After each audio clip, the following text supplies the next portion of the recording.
नमस्कार शेतकरी मित्रांनो. आपण 10 दिवसापूर्वी आपण एक व्हिडिओ टाकली होती, ज्यामध्ये तुम्ही पाहिलंच असेल की आपण जे गवत आपल्या शेतामध्ये जे गवत असतं ते गवताचा आपल्याला नाश करायचा होता संपूर्णपणे. जसं काँग्रेस असेल, लावाळा असेल, अशा त्या गवताचा आपल्याला नाश करायचा होता. तर आपण त्या व्हिडिओमध्ये आपण सर्व मार्गदर्शन केलेलं होतं.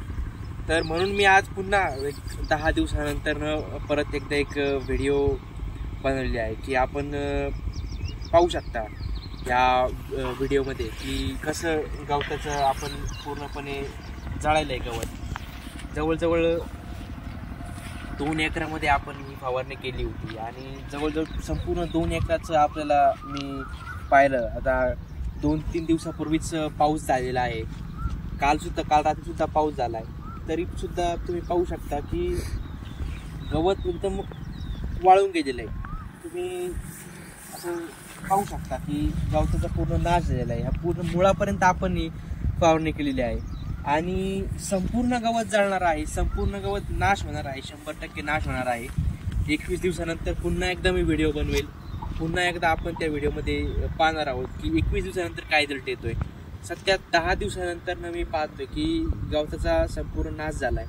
म्हणजे मला इतर विविध रोपणी करण्याची गरज नाही. मी याच्यावर नंतर जेव्हा मला कुठलीही पीक घ्यायची जेव्हा वेळ येईल तेव्हा मी काकऱ्या घालून बेड पाडून मी याच्यावर आपण पीक घेणार आहोत. जेव्हा आपण पीक घेणार तेव्हा सुद्धा मी व्हिडिओ बनवणार आहे त्याची.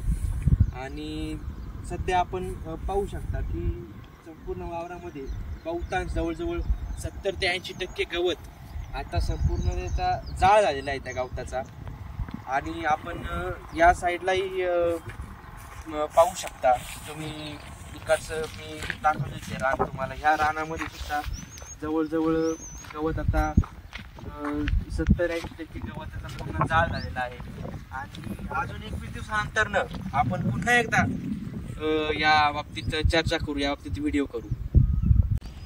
तर आपण आता माझ्या वरच्या रानात आलो आहे. तर तिथं पण तुम्ही पाहू शकता. मी खास तुम्हाला काँग्रेस या शेतामध्ये काँग्रेस खूप जास्त पहिल्यापासून येत होतं. काँग्रेसवर सुद्धा आपण हे करू शकता. ते काँग्रेससुद्धा पूर्ण जळून खाक झालेला आहे. तर असंच आपण तुम्हाला पहिल्या व्हिडिओमध्ये सांगितलं तसंच पुन्हा एकदा मी सांगतो की आपले जे जोडीदार गोलप बंधू यांच्याकडून आपण फवारणी करून घेतली होती. आणि आपल्या टाकळी खातगावामध्ये टाकळी खातगावमध्ये कुठली तुम्हाला फवारणी करायची असेल, कुठेही फवारणी करायची असेल, कुठल्याही प्रकारची फवारणी असेल, कांदा फवारणी असेल, तुम्हाला लसूण फवारणी असेल, तुमच्या कुठल्याही पिकावर फवारणी असेल तर आपल्याकडं तो ट्रॅक्टर उपलब्ध आहे. आपण जो नंबर दिलेला आहे त्या नंबरवर तुम्ही कॉन्टॅक्ट करू शकता. आणि असंच शेतीविषयी कुठलीही माहिती तुम्हाला हवी असेल तर नक्की आपल्या व्हिडिओवर कमेंट करा. तुम्ही प्रश्न विचारा. आम्ही प्रश्नाचे उत्तर द्यायला नेहमी सक्रिय असू. आणि असंच आपल्या व्हिडिओला लाईक करा, शेअर करा आणि शेतीमध्ये प्रगती करत राहा. धन्यवाद.